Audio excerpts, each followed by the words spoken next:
Akal logika kalian kalau mau dipakai pasti ya kalian akan meninggalkan ajaran-ajaran sesat seperti guru sekumpul. Ajaran-ajaran sesat seperti guru sekumpul. Ini Ustaz suka menyesatkan. Apakah iya Nabi Muhammad SAW bangkit dari kubur hanya perkara cium lutut, tidak memberikan pesan kepada kita? Oh, pernah menyampaikan pesan Nabi Muhammad, tapi pesannya apa? Tentang kesuntuloyoan. Tentang kesuntuloyoan. Oh, nggak ngaji ini celeng, berarti Wahabi mereka. Wah, Wahabi mereka. Saya hanya menentang takhayul haluisme dan khurafat yang diajarkan oleh oknum-oknum habaib, syubhat, ya kita lawan teman-teman, siapapun orangnya. Sesat. Assalamualaikum warahmatullahi wabarakatuh. Hamdan wa salatan wa salaman amma ba'dah. Rabbi syrah li sadri wa yassir li amri wahlul 'uqdatam min lisani yafqahu qawli. Pada kesempatan kali ini kami akan membahas atau merosting videonya Harry Plus yang semakin hari semakin lucu, semakin ngelawak. Bocah kemarin sore yang tidak tahu apa-apa, yang tidak paham apa-apa, sekarang berani menyalahkan para ulama. Sekarang berani menyalahkan para walinya Allah. Sekarang berani menyalahkan para duriyah Rasulullah. Ini bocah aneh bin ajaib. Baru ngaji lewat YouTube, baru ngaji sebentar, sudah banyak yang atau sudah banyak ulama yang dikomentari, sudah banyak ulama yang disesat-sesatkan oleh dia. Ini bocah aneh bin ajaib memang. Jarang atau tidak pernah menemukan bocah yang seperti ini. Coba kita lihat videonya. Akal logika kalian kalau mau dipakai pasti ya kalian akan meninggalkan ajaran-ajaran sesat seperti guru sekumpul. Ajaran-ajaran sesat seperti guru sekumpul. Harry Plus di sini mengatakan bahwasannya ajaran-ajaran yang ditinggalkan oleh guru sekumpul adalah ajaran-ajaran haluanisme. Haluanisme yaitu ajaran-ajaran tukang halu, ajaran-ajaran yang bisanya cuma bisa dongeng-dongeng sebelum tidur, cerita-cerita fiktif belaka yang tidak ada dasarnya. Ini kan aneh. Harry Plus lucu lah, tukang lawak, gak apa-apa buat hiburan, buat rame-rame, buat ngeramein dunia inilah, buat ngeramein YouTube. Kalau kalian mau berpikir, terutama kepada semua pengikut Harry Plus atau semua pengagum Harry Plus itu, kalau kalian mau berpikir, yang pertama, Harry Plus bukan siapa-siapa. Harry Plus bukan ahli agama. Harry Plus tidak pernah nyantri, tapi dia ngomong masalah agama. Lucunya lagi, pengikutnya percaya. Lucunya lagi, pengikutnya mengiyakan apa yang disampaikan oleh Harry Plus. Lucunya lagi, ya tambah banyak pengikutnya. Kalau kalian mau berpikir, daripada orang-orang alim, semisal Gus Baha, misal Ustadz Adi Hidayat, Ustadz Abdul Somad, guru sekumpul, orang-orang yang di situ lama nyantrinya, orang-orang yang memang sudah ditokohkan oleh banyak orang, dengan Harry Plus yang bocah kemarin sore, si pesilat lidah, ini baru ngaji di YouTube, baru ngaji sebentar, dia sudah komentari para ulama. Kalau kalian mau berpikir, mau percaya kepada siapa? Contohnya saja seperti ini mungkinlah.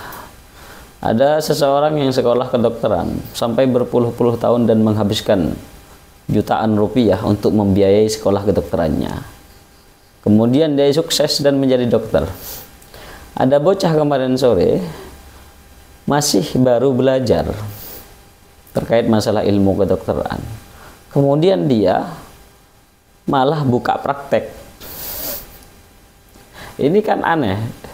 Ya malah bukan, ketika ada orang yang berobat bukan malah sembuh, tapi malah tambah sakit, malah tambah parah. Yang pertama, yang perlu direnungkan sama semua orang atau pengikutnya, terutama kepada pengikutnya Harry Plus. Yang kedua, kalau kalian mau berpikir, Harry Plus tukang fitnah ulama, Harry Pras sering menjelek-jelekan ulama. Harry Pras sering menjelekkan para solihin. Harry Pras sering meneliti kesalahan-kesalahan orang-orang alim. Harry Pras sering menggibah. Padahal semua itu dilarang oleh agama. Gibah hukumnya haram. Meneliti kejelekan orang hukumnya haram. Apalagi para ulama yang diteliti. Lah anehnya para pengikutnya inilah kok tetap mengagumi Harry Pras. Dia menjelek-jelekan ulama padahal dia melakukan dosa. Dia menjelek-jelekan ulama padahal dia terjerumus di dalam kesesatan. Bahkan banyak keterangan di dalam kitab-kitab ulama salaf, dan itu sudah zahir, sudah sangat jelas hukum menggibah hukum tajassus atau meneliti kejelekan orang lain yang jelas di situ haram dan mendapatkan ancaman dari Allah Subhanahu wa taala. Hati-hati Harry Pras, jangan diteruskan, takutnya termasuk salah satu orang yang terkena azab dan masuk ke dalam ancaman dari Allah Subhanahu wa taala. Yang ketiga, Harry Pras tidak percaya bahwasannya Rasulullah masih hidup setelah kewafatannya. Rasulullah masih bisa memantau kita, Rasulullah masih bisa merasakan, atau Rasulullah masih berada di antara kita. Harry Pras tidak percaya itu.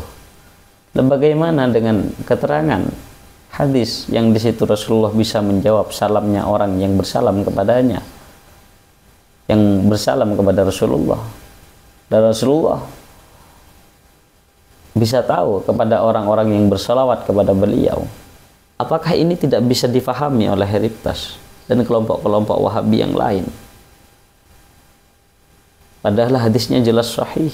Dalam Al-Quran juga dijelaskan, wala taqulu liman yuqtalu fi sabilillahi amwatun bal ahya'un walakin la tash'urun. Jangan kalian katakan orang-orang yang mati di medan perang itu adalah orang-orang yang meninggal. Bal ahya'un, namun mereka adalah orang-orang yang masih hidup. Walakin la tash'urun, akan tetapi kalian tidak merasakannya, akan tetapi kalian tidak menyadarinya. Allah sendiri yang berfirman bahwasannya orang-orang yang mati syahid, terlebih para nabi, terlebih para sholihin, terlebih para sahabat, yang jelas mereka semua masih hidup di antara kita semua, bisa merasakan, bisa mengetahui apa yang kita lakukan. Apakah kalian tidak mengetahui? Apakah memang tidak pernah membaca? Apa memang kalian tidak bisa membaca? Apakah Harry Pras tidak tahu cerita yang seperti itu? Padahal cerita-cerita itu sudah tertera, sudah banyak di dalam kitab-kitab.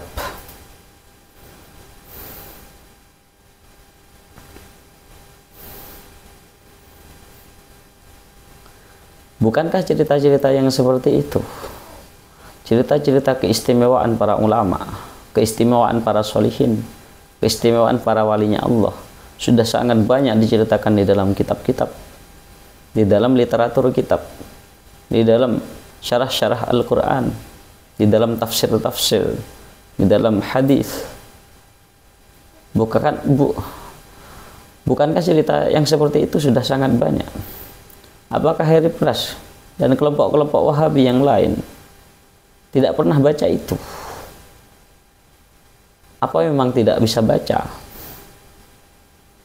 Kalau Harry Pras tidak usah saya tanyakan, karena memang dia tidak pernah mengaji, yang jelas tidak akan bisa baca dan tidak akan pernah baca. Oleh karenanya, kalau Harry Pras memang bodoh, Harry Pras tidak paham, Harry Pras tidak bisa baca, janganlah sampai membuat fitnah kepada para ulama, kepada para sholihin, kepada para walinya Allah dengan mendustakan cerita-cerita yang mereka ceritakan. Jangan sampai membuat fitnah bahwasanya cerita-cerita itu adalah cerita yang halu, cerita-cerita dongeng. Bisa saya contohkan di dalam satu kitab saja. Dalam artian seperti ini. Allah berhak memberikan yang pertama, Allah berhak memberikan keistimewaan kepada siapapun, terlebih kepada walinya Allah, terlebih kepada kekasih-kekasihnya Allah. Allah berhak yang seperti itu karena Allah mampu melakukan segalanya. Harry Price, jangan kau atur-atur Allah. Jangan kau atur-atur Allah untuk tidak memberikan keistimewaan atau memberikan keistimewaan kepada orang-orang yang kamu pilih. Yang bisa menentukan, yang bisa memberikan keistimewaan adalah Allah, bukan Harry Price atau kelompok-kelompok Wahabi yang lain. Mungkin kalau memang butuh referensi, butuh takbir, saya contohkan di dalam satu kitab saja. Yang pertama, di dalam kitab Tafsir Yasin, karangannya Syekh Hamami, waqad taghayyara launuhu, dan mayat itu sudah berubah warnanya. Itu menunjukkan bahwasanya mayat itu sudah meninggal namun tidak dikubur-kubur. Faja'ala yad'uwani wa bihima alaniyatun wa ja'ala sam'un yad'u rabbahu sirran.